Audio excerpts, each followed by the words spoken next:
계속해서 연 3, 4일 이상 우리가 헌신에 대한 공부를 계속하고 있습니다. 오늘도 헌신에 대한 아주 중요한 지침들을 우리가 함께 생각을 하게 됩니다. 우리가 헌신하는 이유는 다른 데 있지 않아요. 요한복음 5장 17절에 보면 예수님께서 이렇게 선언하십니다. 내 아버지께서 이제까지 일하시니 나도 일한다. 내 아버지께서 이제까지 일하시니 나도 일한다. 이것이 어린아이의 삶을 벗어던진 신앙의 사람이라면 누구나 해야 할 고백이요, 또한 그 삶 자체여야 되는 거예요. 우리의 아버지 하나님께서는 이제까지 일하신다는 거예요. 무슨 얘기예요? 지금도 일하신다는 거예요. 나를 위해, 우리를 위해 일하고 계시는 줄로 믿습니다. 창세기 1장에 보면 천지 창조를 다 하시는 그런 기사가 쭉 나오는데, 모든 천지 만물을 다 창조해 놓으신 연후에야 바로 우리 사람을 창조하셔요.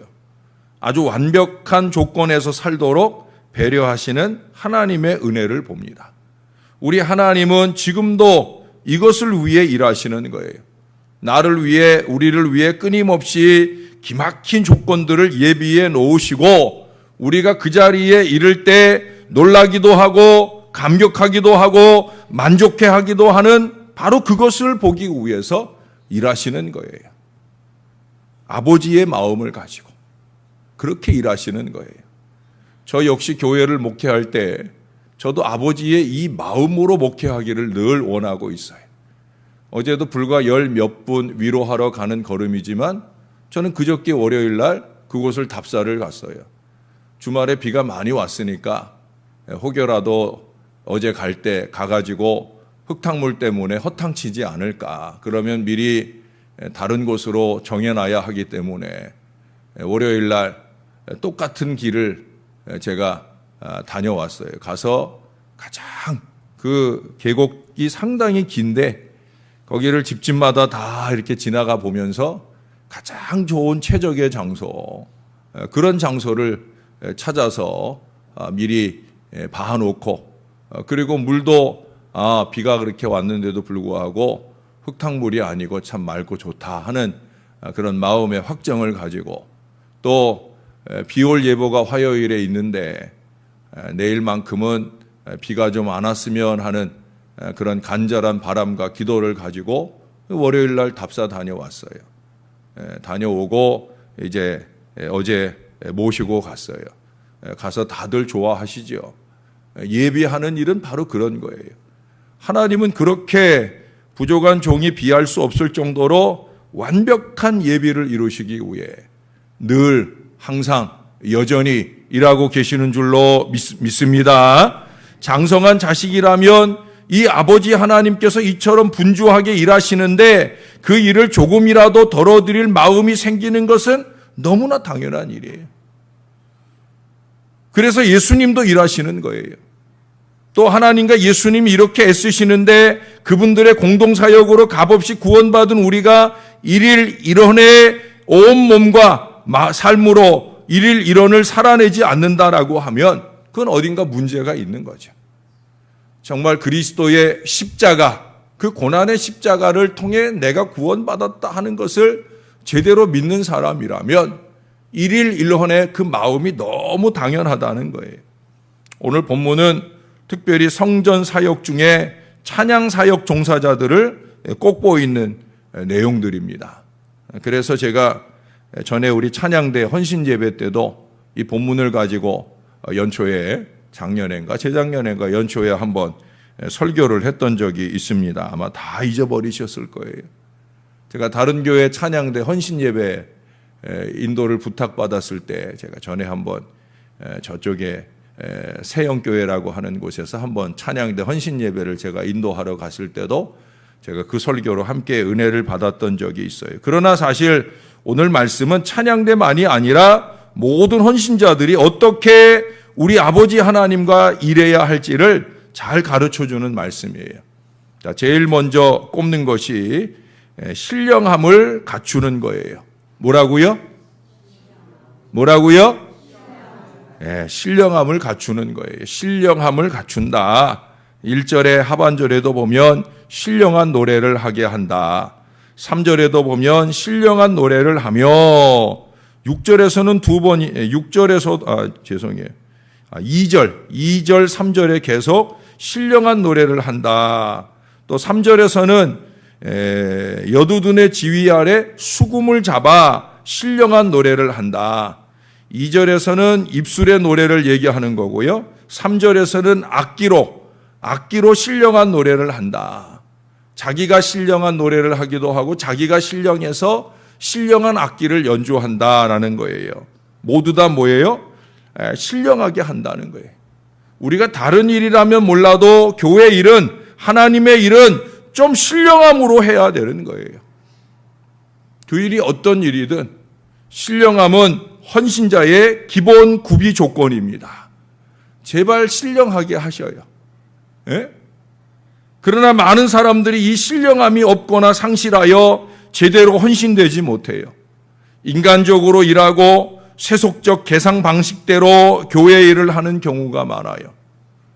또 자기 이익을 계산하기까지 하는 파렴치한 교인들이 있어요. 또 자기 중심으로 계산하기 때문에 자기 형편이나 자기 처지, 자기 부담 이런 것 때문에 정말 교회가 해야 될 일을 하지 말자고 하는 경우들도 많이 보게 됩니다. 여러분, 믿음으로 은혜로 새 역사를 열어가지 못하고 이처럼 구태에 젖어 허덕거리고 공동체를 그렇게 붙들고 늘어지면 공동체는 제자리 걸음을 하거나 뒷걸음질을 할 수밖에 없어요. 그러고도 입으로는 부흥을 바라고 전진을 바란다고 하면 그건 모순이지요. 정말 부흥을 바라고 전진을 바라면 발목 잡지 말아야지요. 등을 두들겨주고 힘있게 갈 수 있도록 힘을 보태야 되지요. 그게 어떻게 가능해요? 신령할 때 가능한 거예요. 신령할 때 하나님도 일하고 남도 일하고 거기에 나도 일한다 하면 무언가 내가 속한 공동체가 달라져야 하는데 그렇지 않다. 우리는 그 이유를 남 탓으로 찾으려고 하죠. 오히려 가장 발목 잡는 사람들이 더 많이 남 탓을 하려고 하고 앞장서 가는 사람 탓을 하는 경우를 많이 봅니다. 여러분, 우리가 그런 상황이 되었을 때는 자기 진단에 들어가야 돼요. 나의 신령함을 측정해야 된다는 거예요. 다시금 말씀과 기도로 신령함을 재충전할 수 있어야 된다는 거예요. 요즘 제 설교가 약 5분 정도 늘어졌죠? 더 길어졌어요. 새벽에도 그렇고 주일 낮에도 그렇고 제가 지난 주일만 의도적으로 설교를 좀 줄여서 준비를 했지 요즘에 설교가 5분 정도 길어지고 있어요. 사실은 제가 마음속으로는 여러분한테 하나도 미안하지 않아요. 이유는 두 가지입니다. 첫째는 바로 신령함 때문이에요. 자신 있게 말할 수 있습니다. 제가 요즘 충만하거든요. 이제 은혜 플러스 미니 수련회 4주일치 설교들도 준비하고 그저 설교만 준비하는 것이 아니라 그 시간들 위에 부어질 하나님의 은혜와 역사를 간절히 바라고 기도하기 때문에 제 자신이 신령하게 그렇게 충만하게 그렇게 지내고 있어요. 설교 준비를 하면 하나님께서 막 쏟아 부으십니다. 여러분, 준비할 때 쏟아 부으신다는 건 제가 설교를 쓰거나 새벽 설교는 써서 하고 일반 설교들은 쳐서 하고 하는데 그 모든 설교를 준비할 때 그저 쓰게 하시는 것들이 거침없이 막 쓰게 되어진다는 게. 그러니 그걸 제가 거부할 수 없어서 다 적는 거고요. 또 전하라고 적게 하셨는데 안전할 수 없어서 다 말하는 거예요. 나중에 궁금하시면 제 방에 오세요. 제가 지금 말하고 있는 내용들이 여기 원고에 다 있어요. 방금 한 요 말만 빼고. 제가 전에 성령께서 설교 사역, 설교 헌신에서 3번 역사한다는 말씀을 드렸었죠. 첫째는 준비할 때 역사하셔요. 두 번째는 이렇게 전할 때 역사하셔요. 세 번째는 언제라고 그랬어요? 이 말씀 가지고 여러분들이 삶을 살아갈 때 충만한 사람은, 신령한 사람은 이 말씀을 되새기면서 살아가는 거예요. 거기에 성령이 역사하는 거예요. 새벽 시간 들은 말씀으로 이기로 듣고 이기로 흘려버리고, 그리고 집에 들어가자마자 오늘 목사 뭐 했는지 아무것도 생각나지 않는 분들은 이 세 번째 역사에 함께하지 못하는 거예요. 그런 충만함이 없으면, 그런 신령함이 없으면 우리가 함께 동역하는 일들이 피곤해지는 거예요. 사랑하는 여러분, 성령께서 충만하게 역사하시도록 동역하는 여러분들이 될 수 있기를 바랍니다. 제가 이렇게 헌신 예배 가서 설교를 해보면 그 교회가 신령한 교회인지 아닌지 다 알아져요. 제가 한 번은 같은 교회 다른 교회에 2번 설교를 갔다고 그랬잖아요. 2시 반에 한 번, 4시에 한 번. 그 비교가 돼요. 목사가 똑같은 설교 원고를 가지고 가서 설교를 해도요, 어떤 교회에서는 설교가 잘 안 돼요. 나는 충만한데 충만한 회중이 없으면 설교가 안 돼요. 어떤 교회는 나도 충만하고 회중들도 충만하니까 이게 뭐 뜨겁게 은혜가 교통이 되는 거예요. 그러니까 전에도 한번 그런 교회를 경험해 봤어요. 제가 노예를 거의 다 알잖아요. 노예 교회들을 거의 다 알고, 노예 장로님들은 대부분 다 노예에서 활동하시는 분들은 알잖아요. 제가 어느 교회 가가지고 그 교회가 좀 뜨겁게 해주세요 그래가지고 제가 한 40분 정도 설교를 했어요. 헌신 예배 설교를 40분 정도 했는데 정말 그 교회도 뜨겁더라고요.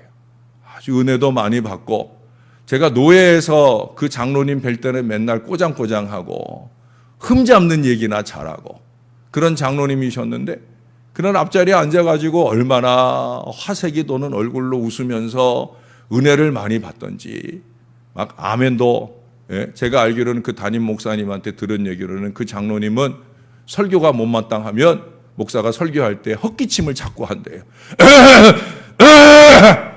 헛소리 하지 말라는 거지요. 제가 그날 헛기침 들을까 봐 걱정되는 마음으로 설교를 했는데 헛기침 한 번도 안 듣고 왔어요. 헛기침 대신에 뭐 들었느냐? 아멘 듣고 왔어요. 아멘. 아멘을 열심히 하시더라고요. 아, 은혜가 교통되는구나. 예배 끝나고 나서도 기다리셨다가 제 손을 꼭 잡고, 목사님 오늘 은혜 많이 받았다고, 목사님 집회 다니셔야 될 것 같다고 저보고 그런 얘기도 해주시더라고요. 이래봬도 제가 나가면 그래요. 여러분들은 그 집회 나가서 드려야 될, 전해야 하는 하나님 말씀을 매일 아침 듣는 거예요. 뭐 고마운 줄을 아나? 예? 어제 아침에 우리 아내가 선물을 하나 받았어요. 조그만 메모지와 함께 선물을 받았는데, 요즘에 목사님 말씀과 기도에 은혜 많이 받습니다 하면서 우리 아내가 선물을 받았어요. 그래서 제가 아내 보고 웃으면서 그랬어요. 고음은 제주가 부리고 선물은 누가 받았네? 내가 그러니까 우리 아내가 당신이 쓰세요 그러더라고요. 삐졌다는 거지요. 우리 일심동체니까 내가 열심히 제주 부리고, 당신은 좋은 거 받아라 하는 그 마음이 저에게 있지만, 뭐 이거 제가 받고 싶어서 이런 얘기하는 절대 아닙니다. 그랬다고요. 여러분들도 은혜 많이 받으시기를 바랍니다. 두 번째 이유가 있어요. 목사의 설교가 늘어지는 이유가 뭐냐? 새벽 시간엔 그런 분들 없어요. 새벽 시간엔 5시 전에 우리 교인들은 거의 다 일찍 와서 예배를 잘 드려요. 근데 주일낮엔 안 그래요.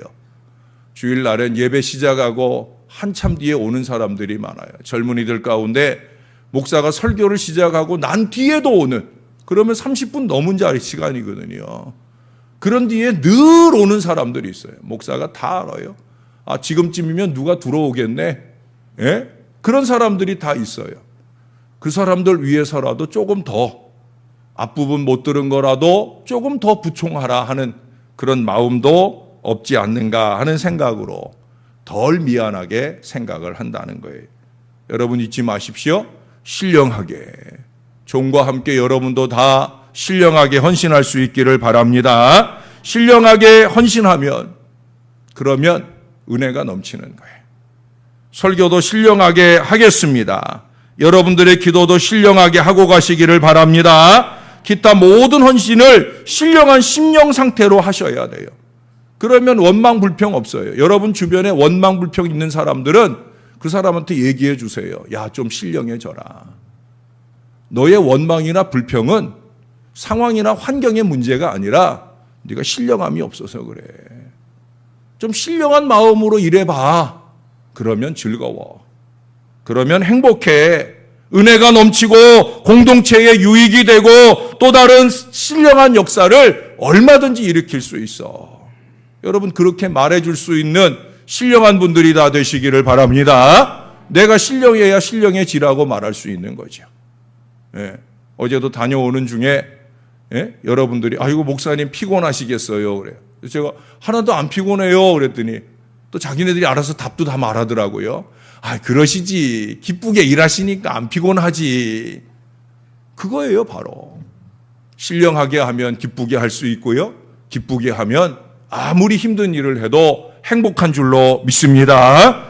두 번째는 오늘 본문에서 제일 많이 나오는 표현 방식으로 사역 자세를 가르쳐 줍니다. 그게 뭐냐면 누구누구의 지위 아래라는 표현이에요. 지위 아래.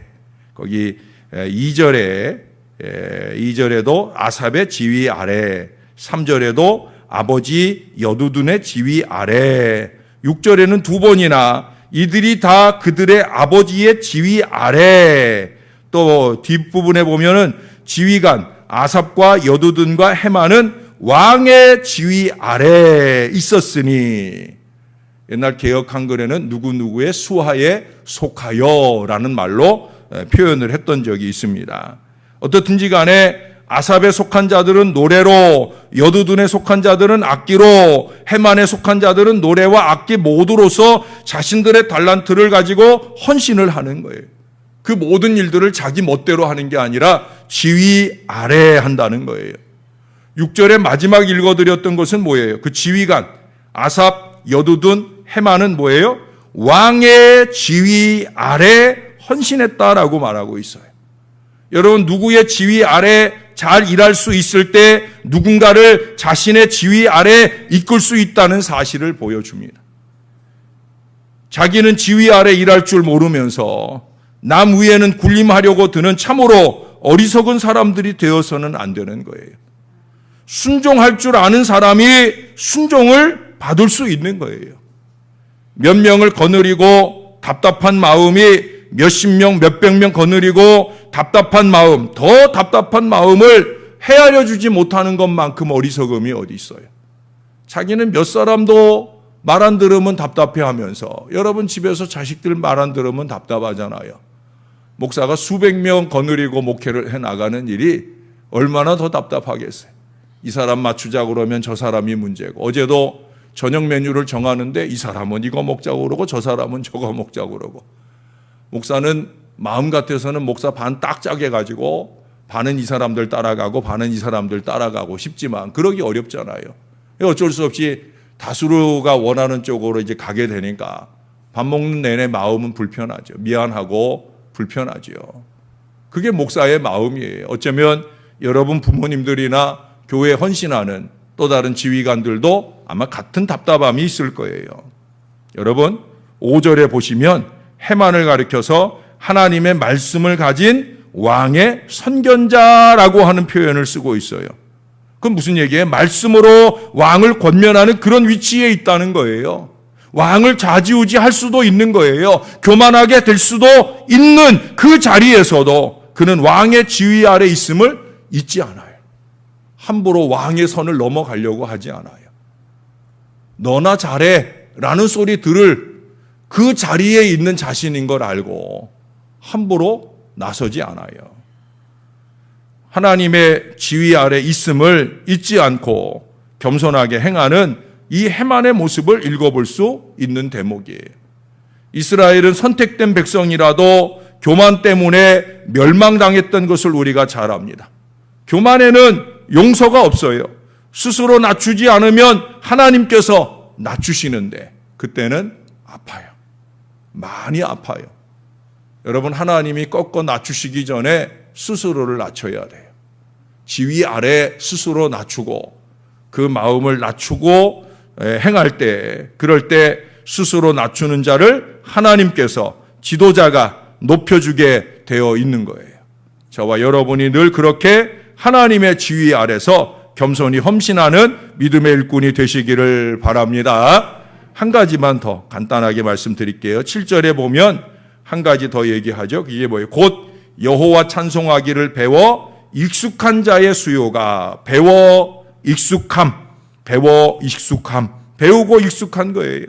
우리가 며칠 전에 월요일 날 20세로 제사장 연령을 낮춘 이유 가운데 하나도 훈련을 위해서라고 말씀을 드렸었죠. 겸손한 헌신자는 다 아는 듯 우쭐거리지 않아요. 항상 배우려는 자세입니다. 제가 아는 어떤 장로님도 항상 말씀 앞에 겸손해요.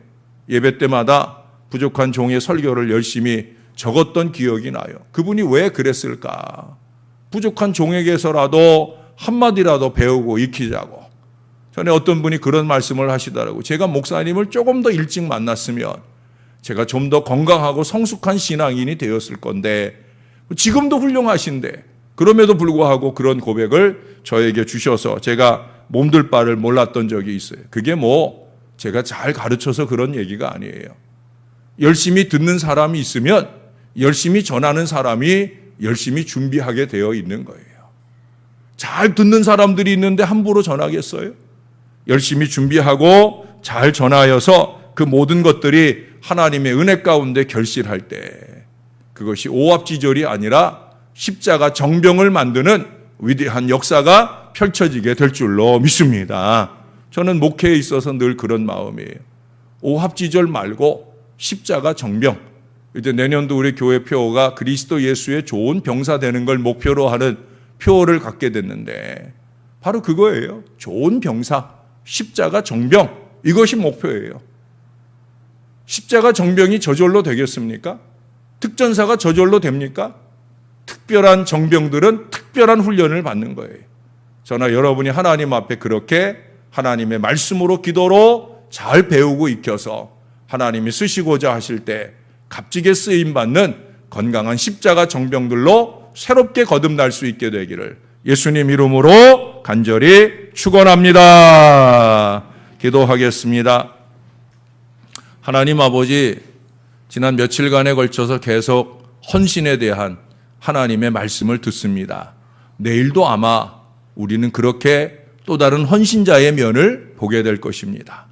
아마 지금쯤 우리의 헌신을 점검하라고 새해가 시작되고 절반 넘어까지 오며 나는 과연 제대로 헌신하고 있는지, 나의 한평생 세월 동안 참 많은 헌신을 이어왔는데 내가 하나님 앞에 제대로 헌신한 것이 맞는지 말씀을 통해 점검받기 위해서 이 말씀들을 주신다 여겨집니다.